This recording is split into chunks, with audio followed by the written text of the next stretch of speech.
Right, నమస్తే.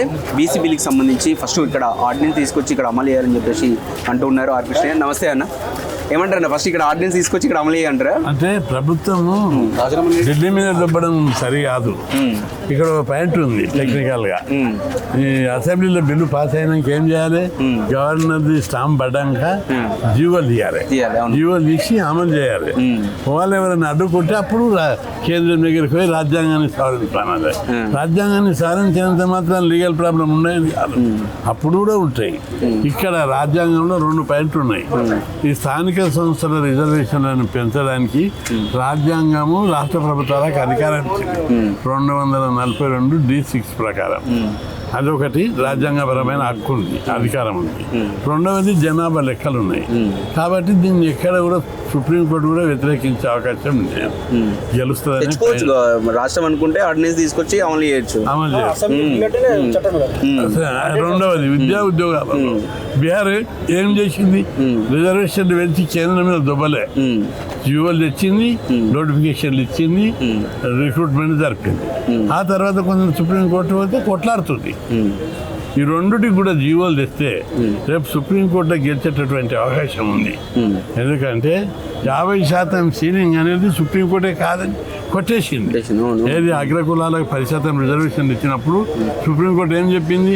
50% ceiling అనేది రాజ్యాంగంలో ఎక్కడా లేదు, ఇది అవుట్డేటెడ్ సీలింగ్. ఈ పరిస్థితులకు సమాజంలో వచ్చే మార్పులకు తగ్గట్టు పెంచుకోవచ్చు, సీలింగ్ ఎత్తేయచ్చు అని ఇచ్చింది. అక్కడ ఆ మాట చెప్పిన సుప్రీంకోర్టు ఇప్పుడు ఎందుకు వ్యతిరేకిస్తుంది? మనం బలమైన అడ్వకేట్ అని పెట్టి ఒకవైపు జనాభా లెక్కలు ఉన్నాయి, ఒకవైపు సుప్రీంకోర్టు తీర్పు ఉంది, చట్టపరమైన అవరోధాలు రాజ్యాంగపరమైన అవరోధాలు ఏవి లేవు. కాబట్టి కేసు గెలుస్తుంది.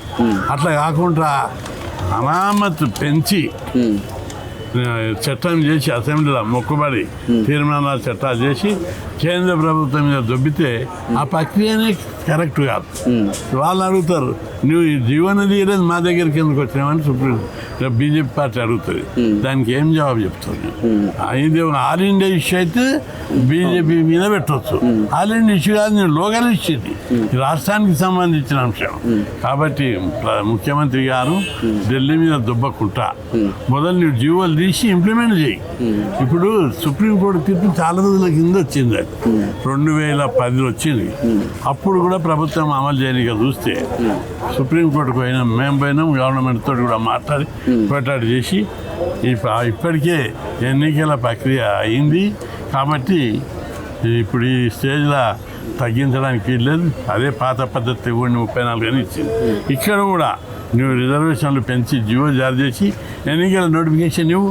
ఏ సుప్రీంకోర్టు అడ్డుకుంటుంది? ఇప్పటికీ ఎన్నికలు లేట్ అయినాయి. ఏదో సాగు చూపి మళ్ళా పోవడం కాదు. సుప్రీంకోర్టు నుంచి పోకుండా నువ్వు పెంచకుండా నువ్వు అమలు చేయకుండా సుప్రీంకోర్టు పోకుండా ఎట్లా దొబ్బుతావు ప్రభుత్వం మీద? కాబట్టి నువ్వు జీవోలు తీయాలని చెప్పి మేము డిమాండ్ చేస్తాం. అంటే బీజేపీ సానుకూలంగా ఉందని చెప్పేసి మీరు ఎందుకు లేట్ అవుతుంది? అసలు బీజేపీ దగ్గరికి ఇప్పుడే ఎందుకు పోతావు?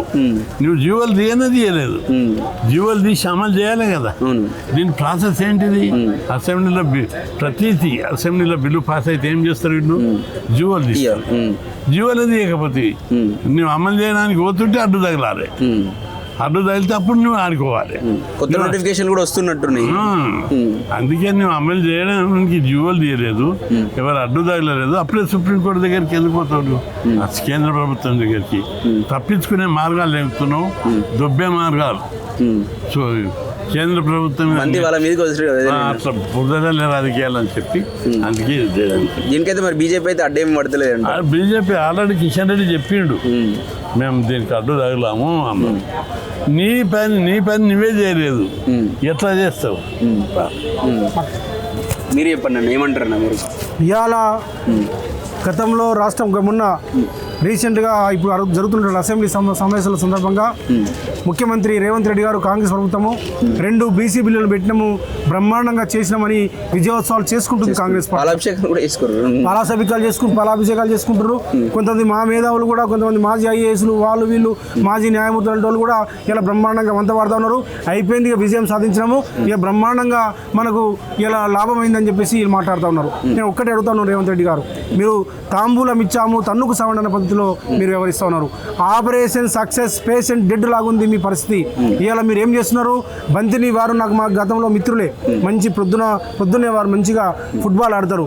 డిగో మారడం లాగా బ్రహ్మాండంగా బంతిని ఒక్క దెబ్బ కొడితే ఢిల్లీలో పడుతుంది, బ్రహ్మాండంగా నేను తప్పించుకోవచ్చు అని చెప్పేసి ఈ బీసీలందరినీ కూడా హంబక్ చేయొచ్చు అని చెప్పేసి దానికి కొంతమంది మేధావులు ఉన్నారు, కొంతమంది బీసీ మేధావులు అంటోళ్ళు, కొంతమంది నాయకులు పెట్టుకొని, మాజీ ఐఏఎస్లు పెట్టుకొని, మాజీ న్యాయమూర్తులు పెట్టుకొని బ్రహ్మాండంగా తందన అనిపించేసి బీసీలని మోసం చేస్తామని చెప్పేసి మీరు ప్రయత్నం చేస్తున్నారు. కానీ సాధ్యం కాదని చెప్తా ఉన్నాం.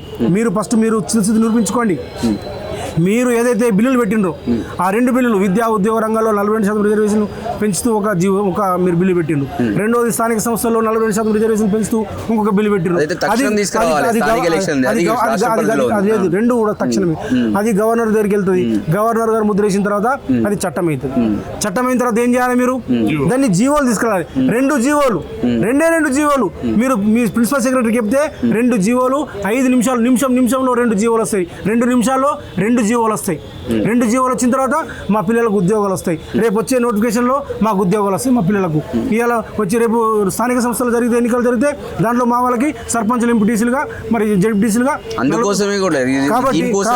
కాబట్టి మీరు ఇమీడియట్గా ఈ జీవోలు తీసుకొచ్చి 2 జీవోలు తీసుకొచ్చి మీ చిత్తశుద్ధిని నిరూపించుకోండి. అట్లా కాకుండా నేను ఢిల్లీకి పంపిస్తా, నేను అందరినీ హంబక్ చేస్తా, మేము మోసం చేస్తా అంటే కుదరదు. రేవంత్ రెడ్డి గారు గతంలో మీరు చూడండి, గతంలో మీరు తెలుగుదేశం పార్టీ గతంలో పనిచేశారు. అన్న ఎన్టీ రామారావు గారు వారు 86లో ఏదైతే మురళీధరరావు కమిషన్ ఇంప్లిమెంట్ చేస్తూ వారు 44% రిజర్వేషన్ను బలహీన వర్గాలకు ఇవ్వడం జరిగింది. మొన్నటికి మొన్న 2023లో నితీష్ కుమార్ గారు కులగణన చేసి తర్వాత బ్రహ్మాండంగా 63%గా బీసీల యొక్క సంఖ్యను తేల్చి 63%కు వాళ్ళకు ఉద్యోగాలు ఇవ్వడం జరిగింది. అంటే 2 లక్షల ఉద్యోగాలు వారు నోటిఫికేషన్ ఇచ్చిండ్రు. 2 లక్షల ఉద్యోగాలకు నోటిఫికేషన్ ఇస్తే దాదాపు 1,20,000 ఉద్యోగాలు బలహీన వర్గాలకు బీసీలకు బీహార్లో దక్కినాయి. కాబట్టి మీరు బీహార్ను ఆదర్శంగా తీసుకొని, అన్న ఎన్టీఆర్ గారిని ఆదర్శంగా తీసుకొని మీరు ఇక్కడ తక్షణమే స్థానిక సంస్థలు కానీ విద్యా ఉద్యోగ రంగాల్లో రిజర్వేషన్ ఇవ్వాలని చెప్తా ఉన్నాం. మేము చెప్తా ఉన్నాం, ఇది జీవో ఇచ్చి రిజర్వేషన్లు కల్పించాలని చెప్పేసి. ఒకవేళ మేము చెప్తా ఉన్నాం, ఇది మాకు మా జీవన మరణ సమస్య, బలహీన వర్గాలకు జీవన మరణ సమస్య. ఇంతకుముందు నారవరి గారు, ఆర్ కృష్ణ గారు ఉన్నారు. 80sలో వీరు అప్పుడు మండల కమిషన్ అప్పుడు, మురళీధరరావు కమిషన్ అప్పుడు బలహీన వర్గాల పక్షాన నిలబడి వాళ్ళు ఉద్యోగాలు వదులుకొని నిలబడ్డారు. అట్లాగే తెలంగాణ ఉద్యమంలో కూడా మళ్ళీ వారి వారసులుగా మేమంతా కూడా తెలంగాణ ఉద్యమంలో, అట్లాగే బలహీన వర్గాల ఉద్యమంలో మేమంతా ఉండి మేము తెలంగాణ ఉద్యమంలో బలమైనటువంటి మరి అనేక కష్టాలు నష్టాలు పడి 180 కేసులు 6 నెలలు జైల్లోకి ఉన్నటువంటి సందర్భంలో మేమంతా త్యాగాలు చేసినాం. ఇవాళ మా హక్కుల కోసం కూడా మేము పోరాటం చేయడానికి సిద్ధంగా ఉన్నాము. మాకు ఖచ్చితంగా మా పిల్లలకు ఉద్యోగాలు వచ్చేంత వరకు మా ఉద్యోగాలు మాకు కావాలి. మా ఉద్యోగాలు తప్ప మాకు ఇంకా వేరే ముచ్చట లేదు. మా పిల్లలకి ఇప్పటికే బాగా నష్టం జరుగుతుంది. ఇప్పటికే ఈడబ్ల్యూఎస్ రిజర్వేషన్ తీసుకొచ్చిండ్రు, 10% పోతా ఉన్నది. అట్లాగే ఎస్సీ ఎస్టీ మిత్రులకు వాళ్ళ జనాభా సమస్య ప్రకారం వాళ్ళకి వస్తుంది. మరి బీసీలుగా ఏం పాపం చేసినాం? మా పిల్లలు ఎన్ని రోజులు ఇంకా మేము గొర్రెలు కాసుకుంటూ బర్రెలు కాసుకుంటూ మేము మంగళ పని చేసుకుంటూ కుమార్ పని చేసుకుంటూ కమర్ పని చేసుకుంటూ మేము కుల వృత్తులకే పరిమితం కావాలా, మేము ఉద్యోగాలు చేయొద్దని చెప్పేసి ఇలా ఈ సమాజాన్ని అడుగుతున్నాము. ఖచ్చితంగా కాంగ్రెస్ పార్టీ అడుగుతా ఉన్నాము. మీరు ఖచ్చితంగా ఇమీడియట్గా రాహుల్ గాంధీ గారు ఏదైతే మాట ఇచ్చిందో రేవంత్ రెడ్డి గారిని ఒకటి చెప్తా ఉన్నాను, మీరిద్దరిని మోసం చేస్తున్నారు. మీ నాయకుడు రాహుల్ గాంధీ గారిని మోసం చేస్తున్నారు. వారికి నేను చేస్తున్నాను చెప్తున్నారు, ఇక్కడ చేయట్లేదు. అట్లాగే బీసీలు మోసం చేస్తున్నారు. మీరు బీసీలకు మోసం చేసి మీరు ఏం సాధిస్తారని చెప్తా ఉన్నాం. మీ మీద మాకు ఎటువంటి వ్యక్తిగతంగా మాకు ద్వేషం లేదు. మీరు బ్రహ్మాండంగా చిన్న వయసులో ముఖ్యమంత్రి అయినారు.